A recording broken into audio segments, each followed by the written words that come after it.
اللہ تعالیٰ کر سکتا ہے، کوئی مشکل نہیں. هو علی کل شیء قدیر، اسے ہر شے کی قدرت حاصل ہے. لیکن اصل بات جو ہے میں آپ کو بتانا چاہتا ہوں، یہ ہے سائیڈ ایشو. اصل ایشو ہے فلسطین کا جو شروع ہونے والا ہے. بھٹی دہکے گی وہاں. ظاہر بات ہے کہ اگر کوئی بہت بڑا اقدام ہو جاتا ہے فلسطینیوں کے خلاف، اور اگر واقعتاً مسجد اقصیٰ اور قبۃ الصخرہ گرا دیے جاتے ہیں، جو طوفان اٹھے گا عالم عرب میں، یہ حسنی مبارک ہو یا شاہ خالد ہو یا کوئی اور ہو، یہ نہیں روک سکتے اس طوفان کو. نوجوان خون اٹھے گا، غیرت اور جو بھی حمیت ہے. مسلمان ان پڑھ سے ان پڑھ اور بالکل بے دین، وہ بھی مسجد کی حرمت پر کٹ مرنے کو تیار ہو جاتا ہے. مسجد تو بنا دی شب بھر میں، ایمان کی حرارت والوں نے، من اپنا پرانا پاپی ہے، برسوں میں نماز ہی بن نہ سکا. وہ چاہے کانپور کی مسجد تھی مسلمانوں نے جانے دی ہے، چاہے وہ شہید گنج کی مسجد تھی مسلمانوں نے جانے دی ہے، چاہے نماز نہ پڑھتے ہو. لیکن یہ جو حرمت اور یہ جو حمیت اور یہ غیرت ہے، اس سے جو طوفان اٹھے گا یہ ہوگا اس ملحمۃ العظمی، اس کی طرف پیش رفت ہو رہی. کتاب الملاحم سے احادیث کے حوالے سے کہ جن جنگوں کا حوالہ دیا حضور نے، پیشن گوئی کی ہے، اس کا نقطہ آغاز تھا خلیج کی جنگ. صدام حسین نے اسے کہا تھا یہ مدر آف وارز ہے، ام المحارب، یہ ایک جنگ نہیں ہے. اس کا نقشہ بھی حدیث میں موجود ہے، پیشن گوئی موجود تھی، اس وقت بھی ہم نے شائع کی تھی. لیکن اس میں جو جنگ اب ہونے والی وہ الملحمۃ العظمی. ملحمہ کسے کہتے ہیں؟ لحم گوشت کو کہتے ہیں، اور قصائی کی دکان کو عربی میں ملحم کہتے ہیں، جہاں گوشت کے ٹکڑے کیے جاتے ہیں. آج کل مشینوں سے ہوتے ہیں، اب جو ہے وہ ہاتھ سے چھریوں سے نہیں ہوتے، لیکن ٹکڑے ہو رہے ہوتے ہیں، جسموں کے چیتھڑے اڑ رہے ہوتے ہیں. ملحمہ، یہی لفظ استعمال کیا تھا حضرت سعد ابن عبادہ نے رضی اللہ تعالی عنہ یوم فتح مکہ. ان کے دل میں تھا کہ اب ہم انتقام لیں گے ان عربوں سے، ان قریش سے. الیوم یوم الملحمہ، الیوم یوم الملحمہ، یہ کہتے ہوئے جا رہے تھے. ایک خاص کیفیت، آج ہے گوشت کے ٹکڑے اڑانے کا دن. حضور سے کہا کسی نے جا کر کے ساتھ تو یہ کہہ رہے ہیں الیوم یوم الملحمہ، الیوم یوم الملحمہ. حضور نے فرمایا نہیں، ان سے کہو جا کر الیوم یوم المرحمہ، الیوم یوم المرحمہ، آج رحمت کا دن ہے، آج تو میں ان سب کو معاف کروں گا. لا تثریب علیکم اليوم، میں تم سے وہی بات کہہ رہا ہوں جو میرے بھائی یوسف نے کہی تھی اپنے بھائیوں سے، اذهبوا فانتم الطلقاء، جاؤ تم سب کے سب آزاد. وہ ملحمہ ہے جس کو کہ حضور نے حضرت معاذ بن جبل رضی اللہ تعالیٰ عنہ، اس کی روایت ہے، اس میں سے جو ابو داؤد میں روایت آئی ہے اس میں الملحمۃ العظمی، عظمی مؤنث ہے اعظم کا. آپ کہتے ہیں جنگ عظیم اول، جنگ عظیم دوم، عظیم کا باپ ہو گیا اعظم، سب سے بڑا، اور اس کا مؤنث ہے سب سے بڑی، عظمی. الملحمۃ العظمی، سب سے بڑی لڑائی. میرے نزدیک یہ وار کے معنی میں نہیں ہے، بیٹل کے معنی میں. انگریزی میں یہ دو لفظ علیحدہ ہیں، وار، بیٹل. وار سالوں کو محیط ہوتی ہے، بیٹل کسی ایک خاص جگہ پر جو لڑائی ہوتی ہے اس کو کہتے ہیں. حضور کے اور قریش کے درمیان 6 سالہ وار تھی، جنگ تھی. لیکن battles, battle of Uhud, battle of Badr, یہ بیٹلز تھی، لڑائیاں تھیں. تو عظیم ترین جنگ شاید اس اعتبار سے نہ ہو جیسے کہ ورلڈ وار 1 اور ورلڈ وار 2، یعنی اس کی وسعت کا اتنا معاملہ نہیں اور طوالت کا نہیں. لیکن جو لڑائی جو ہے بیٹل ہونی ہے، جس کو کہ یہ لوگ، یا چونکہ میں نے کہا تھا شروع میں کہ سرما ہے میری آنکھ کا خاک حجاز و ہول قدس، نیو ٹیسٹمنٹ کی آخری کتاب ہے the book of Revelation, Revelation of saint John. اس میں آرمگڈون کہا گیا ہے اسے. ہر مجدون، یہ عبرانی لفظ ہے، ہر کہتے ہیں اونچی جگہ کو، سطح مرتفع. مجدون میگیڈو، میگیڈو ایک وادی ہے، مرتفع، وادی مرتفع. یہ ہے واقع لبنان، اسرائیل اور شام کے درمیان جو ٹکڑا، جو ٹرائنگل بنتی ہے، یہ ہے، یہاں پر بڑی جنگ لڑی جائے گی. اور یہ جنگ صلیب ہوگی، جو کہا ہے بش نے، یہ جنگ صلیب. سیکنڈ ملینیم شروع ہوئی تھی تو پہلی صلیبی جنگ ہوئی تھی، تھرڈ ملینیم شروع ہوا ہے، یہ سیکنڈ صلیبی جنگ ہے، یہ کروسیڈ ہے. اور میں اس مرتبہ امریکہ گیا تھا تو پہلی مرتبہ مجھے وہاں ایک رسالہ ملا ٹرمپٹ نام کا. یہ امریکہ کے جو بہت ایکسٹریمسٹ قسم کے پروٹیسٹنٹس ہیں یہ ان کا رسالہ ہے, اور ان کے بارے میں اب کہا جا رہا ہے وہ کرسچین زائنسٹ ہیں. آپ شاید پہلی مرتبہ یہ لفظ سن رہے ہوں.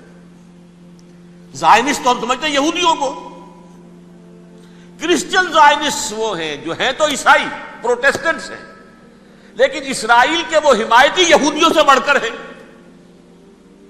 یہ میری کسی پہلی تقریر میں شاید بہت سے حضرات کو یاد آ جائے, میں نے کہا تھا 4 سال پہلے ہمارا تنظیم اسلامی کا ایک کنونشن ہوا تھا ہوسٹن میں, امریکہ کا جنوبی علاقے کا شہر ہے. ایک سیشن اس میں ہم نے رکھا تھا انٹرفیتھ, ایک عیسائی کو بلایا تھا, ایک یہودی بہت بڑا وہاں کا عالم ہے اس کو بلایا تھا.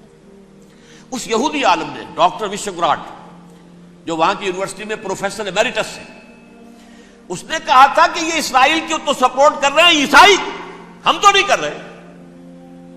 جو پریکٹسنگ یہودی ہیں وہ زیادہ اسرائیل کے حق میں نہیں تھے, یہ تو سن 67 کے بعد انہوں نے اسرائیل کو تسلیم کیا ہے. وہ تو منتظر تھے کہ ہمارا مسیحا آئے گا تو اس کی قیادت میں جنگ کریں گے, جیسے شیعہ منتظر تھے کہ مہدی موعود آئیں گے تو پھر ہم کچھ کریں گے. وہ امام خمینی نے کہا جب وہ آئیں گے آ جائیں گے, لیکن ہم کچھ راستہ کے لیے زائنسٹ نے آگے بڑھ کر ریاست قائم کر لی, اور جب یروشلم پر بھی پورا قبضہ کر لیا تب جو ہے در حقیقت مذہبی یہودی جو ہے پھر انہوں نے اپنایا ہے, اون کیا ہے, اور نئے سیٹلمنٹس جو بھی بنے ہیں وہاں پر اسرائیل میں, اس میں اکثر و بیشتر مذہبی یہودی آیا, اور بروکلن کے علاقے سے سب سے بڑھ کر آئے ہیں, جو امریکہ میں نیو یارک کا ایک جنوبی علاقہ ہے, بہت بڑا یہودیوں کا بہت بڑا گڑھ ہے. نیو یارک کو جیو یارک بھی کہا جاتا ہے, وہ تو اصل میں مرکز جو ہے وہ تو یہودیوں کا ہے. اس حوالے سے وہاں پر جو کرسچن زائنسٹ کہلاتے ہیں وہ اسرائیل کے یہودیوں سے بھی بڑھ کر کہیں سپورٹر ہیں. بہرحال اس دوسری صلیبی جنگ کا معاملہ جو میں کہہ رہا تھا, ٹرمپٹ نامی رسالہ, اس کا ایک مضمون ہے دی لاسٹ کروسیڈ. اب یہ آخری کروسیڈ ہے جو شروع ہونے والا ہے. میں تو حیران ہوں کس قدر کھل کے وہ باتیں کرتے ہیں. رومن کیتھولکس کو وہ کہتے ہیں کہ یہ شیطان ہے, یہ پوپ شیطان ہے, یہ یورپ کو اس نے جمع کیا ہے کرسچینٹی کی بنیاد پر, اور اس میں زیادہ تر کیتھولکس ہیں. آپ کو معلوم ہے برطانیہ بڑی مشکل سے شامل ہوا ان کے ساتھ, اس لیے کہ وہ پروٹیسٹنٹ کا سردار تھا, ابھی پوری طرح نہیں ہے. یورپ جو ہے وہ رومن امپائر دوبارہ یہ کھڑی کر رہا ہے, اور در حقیقت یہ جو ہے یہودیوں سے بھی چھیننا چاہتے ہیں اسرائیل کو اور فلسطین کو, اور مسلمانوں سے بھی, اور یہ وہی کروسیڈ جو تھے اربن ثانی کے اس کی تیاری کر رہے ہیں تاکہ وہاں پر عیسائی حکومت قائم ہو جائے, کیتھولکس کی, پوپ کی حکومت قائم ہو جائے, جیسے ایسٹ تیمور میں کر دی ہے. ایسٹ تیمور میں کون سی حکومت بنی ہے؟ Roman Catholic. رومن کیتھولک اسرائیل میں بنے تاکہ یہ سارے مقامات مقدسہ جہاں اسرائیل پیدا ہوئے, بیت حضرت مسیح پیدا ہوئے, بیت الحم کہاں ہے؟ وہی ہے کہ نہیں؟ جہاں سے ریزریکشن ہوا ان کے خیال میں وہ کہاں ہے؟ وہیں پر ہے کہ نہیں؟ بڑے بڑے گرجے ان کے وہی ہیں. تو اس اعتبار سے ان کا کہنا یہ ہے یہ لاسٹ کروسیڈ کی تیاری ہو رہی ہے, یہ کیفور. اور ان کا کہنا یہ ہے کہ یہ پوری طاقت نیٹو کی جو ہے یہ پہلے جرمنی سے لائی گئی بوسنیا, انہوں نے خود وہاں جنگ کروائی, انہوں نے خود وہاں پر ایتھنک کلینسنگ کروائی, پھر خود مصالحت کے لیے آ گئے, پھر کوسوو میں انہوں نے خود آگ بھڑکائی. یہ میں نہیں کہہ رہا, یہ وہ ٹرمپٹ رسالہ امریکہ سے چھپنے والا پروٹیسٹنٹس کا رسالہ ہے جو یہ کہہ رہا ہے. پھر انہوں نے کوسوو کے اندر کروایا, اور پھر وہ وہاں پر پیس فورس کی حیثیت سے آ گئے. اب وہ میسیڈونیا میں کروا رہے ہیں اور وہاں داخل ہو گئے ہیں. اگلا قدم ان کا سائپرس ہوگا, سائپرس میں ترکوں کو اور وہ گریکس کو لڑائیں گے اور وہاں آ جائیں گے, وہاں سے ایک چھلانگ لگائیں گے اور یہ فلسطین میں پہنچیں گے, اور یہ وہاں پر ایک رومن امپائر, اپنی پرانی رومن امپائر کی طرح کی رومن کیتھولک ریاست قائم کرنا چاہتے ہیں. تو وہاں امریکہ کے عیسائیوں میں بھی کوئی ایک طبقہ نہیں ہے, کیتھولکس بھی ہے, کیتھولکس زیادہ نہیں ہے ہمدرد, لیکن اب تابع ہو چکے ہیں. اسحاق ریبین نے جب یہ پیس ٹاک شروع ہوئی تھی, آپ کو یاد ہوگا شاید, کہ جب وہ آیا تھا واشنگٹن سے واپس فلسطین اسرائیل, تو پہلے روم میں رکا for an audience with the pope, اور پوپ کو اس نے ایک مرتبان سا پیش کیا تھا, حضرت سلیمان علیہ السلام کے زمانے کا مرتبان, اور کہا تھا دیکھیے 3000 برس تک ہم نے اس کی حفاظت کی ہے, اب یہ میں آپ کے حوالے کر رہا ہوں. اس کے بعد سے پوپ جو ہے بالکل رام ہو گیا، اور وہ عیسائیوں کے ساتھ اور یہودیوں کے ساتھ ان کا پورا معاہدہ ہو۔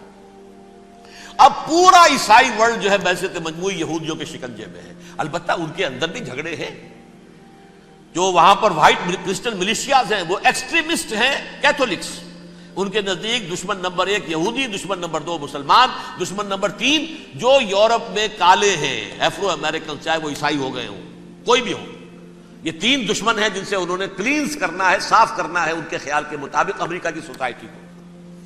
اولاً یہود، پھر مسلمان، اور پھر یہ جو کالے ہیں۔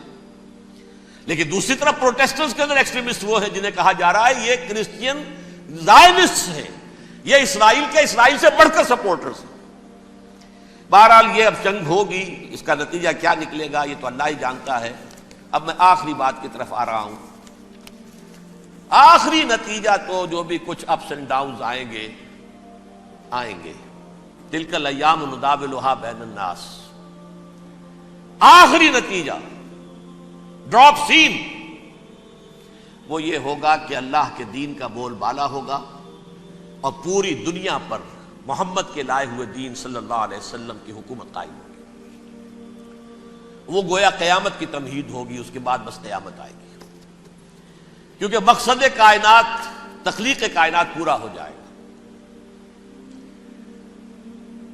پوری مخلوقات کے اندر مقصد تخلیق، کلائمیکس آف کریشن محمد الرسول اللہ صلی اللہ علیہ وسلم، دین کی تکمیل محمد الرسول اللہ صلی اللہ علیہ وسلم۔ اور اس خلافت عرضی کے لیے جو حضرت آدم کو خلافت دی گئی تھی، جب اس میں وہ خلافت پوری دنیا پر قائم ہو جائے گی، اس کا مقصد پورا ہو جائے گا، and that will be the beginning of the and.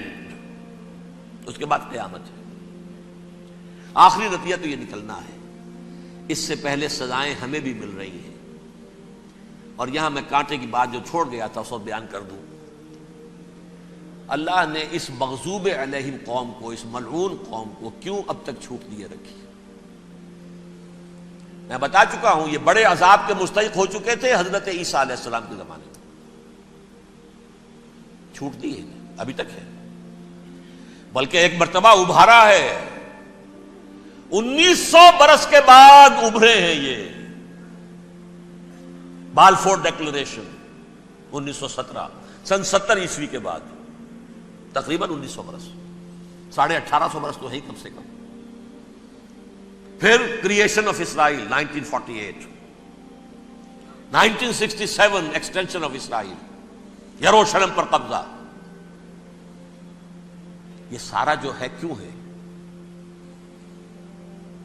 اللہ تعالیٰ اس خیر امت محمد صلی اللہ علیہ وسلم، اس کے بہترین حصے کو سزا ان ملعونوں کے ہاتھوں دے رہا ہے۔ کیوں؟ جو جرم انہوں نے کیا تھا وہی ہم نے کیا۔ انہوں نے اللہ کی کتاب کو پیٹھ کے پیچھے پھینکا، نبذ فریق من الذین اوتوا الکتاب کتاب اللہ وراء ظہورہم، ہم نے اپنی پیٹھوں کے پیچھے پھینکا کہ نہیں؟ کولونیل رول سے آزاد ہوئے، کہیں اسلامی قانون نافذ کیا، کہیں اسلامی نظام قائم کیا؟ تو جو جرم ان کا تھا وہی ہمارا ہے، اور ہم خیر امت ہیں، اور ہمارے میں سے خیر ترین عرب ہیں، ان پر اللہ کا فضل، ان کی مادری زبان میں اللہ کی کتاب موجود ہے۔ پھر انہوں نے اللہ کے دین کو پیٹھ دکھائی۔ جو ملک آزاد ہوا کولونیل رول سے، یا اس نے قبلہ کر لیا اپنا ماسکو کی طرف، یا کر لیا واشنگٹن کی طرف، کسی نے مکے کو قبلہ بنایا، یہ بدترین سزا ہے۔ ویل للعرب من شر قد اقترب۔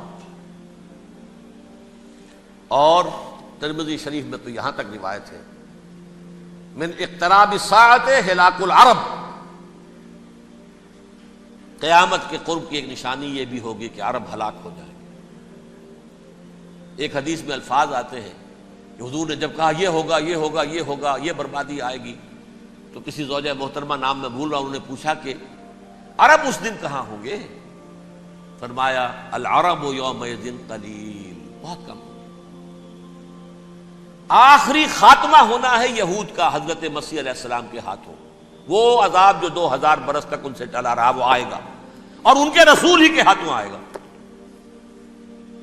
لیکن اس سے پہلے مسلمانوں پر یہ عذاب آ رہا ہے، ہولوکاسٹ کے درجے کا عذاب آ رہا ہے. البتہ ہم پاکستانی اس میں یوں سمجھ لیجئے کہ وہ تو خبریں موجود ہیں احادیث میں، وہاں تو جو ہونا ہے. اتنے انسان مریں گے، اتنے انسان مریں گے کہ ایک پرندہ جو ہے اڑتا چلا جائے گا، وہ نہیں چاہے گا کہ نیچے اترے تو کسی لاش پر اترے، اسے جگہ نہیں ملے گی زمین خالی کر کہیں اتر سکے، تھک ہار کر گرے گا، مرے گا تو بھی لاش کے اوپر گرے گا. یہ الفاظ ہے حضور صلی اللہ علیہ وسلم. الملحمۃ العظمی الملحمۃ الکبریٰ.